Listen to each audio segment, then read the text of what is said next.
我係有聽過侏儒症嘅，即係我覺得始終你喺咁多人入面咧，你見到啲特別矮細嘅，咁可能你都會望一望嘅。咁但係我又冇乜特別嘅，因為我有 study 過咧，佢哋係一樣嘅，即係個生活啦，同埋嗰個 even 可能個壽命啊，或者個人嘅所有事其實都係一樣嘅，即係純粹係個身高嘅問題嚟。因為我好着重 skinship 嘅，咁我就好想成日拖手啊、翹手啊咁樣，咁所以我就會諗會唔會喺拖手翹手上面，因為個身高差，所以令到件事會有啲難做到。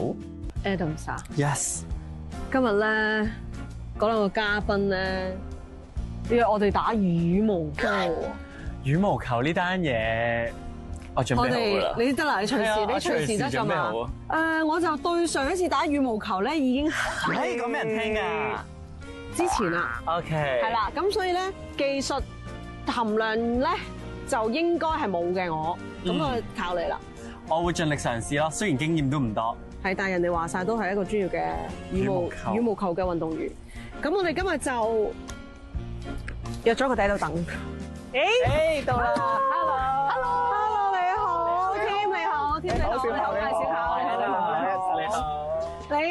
，Cindy 你好，小考你好。你打羽毛球之前，我哋就係咪我哋可以遊下車河啊？好啦，我哋去遊你有冇車我哋去啊？好啊，好啊，嚟啊，好啊，我哋行啦。今日第一次見阿 Tim 同 Cindy， 我哋第一時間唔係即刻去打羽毛球，反而係同佢哋一齊去遊下車河先喎。因為聽阿 Tim 講咧，佢嘅工作其實已經佔據咗佢好多嘅時間。佢哋仲帶咗我哋兩個去一個佢哋好中意去嘅郊外地方傾下偈添啊！咁你哋當初認識一齊嘅時候，即係你揾到差唔多身高嘅 Cindy 嘅時候，你哋嘅相識係點樣樣㗎？其實我哋相識就係一次聚會入邊，咁跟住就我哋都準備咗呢一個不一樣嘅小遊戲 card game 咧，去考下你哋嘅默契咁樣樣嘅。咁我同小考咧都各自有啲卡啦，咁你哋都可以抽一張，咁跟住之後答我哋入面嘅問題就得。曾經因為身體上嘅問題咧而爭吵得最厲害嘅一件事。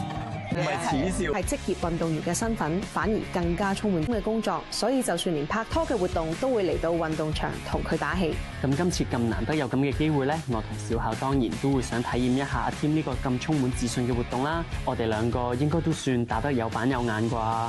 打得好唔好嚟講咧，我就覺得我係唔好噶啦。不過我哋兩個就真係感受一下 Tim 嘅功架啦。你係咪成日同佢即係都會嚟呢啲咁健康嘅場地？咁樣算唔算侮辱啊？其實唔係啊，呢個係侮辱。佢呢啲波好陰濕啊！哇，我嘅好驚揀我嘅，跟住打唔到啊！哇！都知道有好多時，因為我哋呢啲屋村級嘅對住啲世界級運動員就玩下算啦，我哋都係靜靜地咁樣同佢哋傾下偈啦。我哋頭先戰敗啊，同阿 Tim 打呢個，我覺得好合理，係好 make sense 嘅，係好 make sense 嘅。咁阿 Tim 咧，你作為運動員咧，有冇諗過呢一個職業會做到幾時啊？咁你退役咗之後，有冇諗過會做啲乜嘢嘅職業？係最多嘅一隊咯，但係亦都見到佢哋嗰個大 dynamic 係好開心。佢哋俾我一種唔知點解有種青春期拍拖嘅感覺，即係嗰種即係好活潑啊，仲係譬如從後偷襲你箍頸，跟住嗰啲頂兩句嘴，跟住又然後攬下。最深刻嘅咧就係其實頭先坐喺個露營凳嗰度訪問嘅時候咧，Cindy 其中好快咁樣講咗一句，就係話佢係我嘅 best friend 嚟㗎嘛咁樣。跟住我嗰下咧，我就好深刻，因為其實喺我嘅認知入面啦，我最理想嘅一段關係，其實 exactly 就係對方就係我嘅 best friend 咯。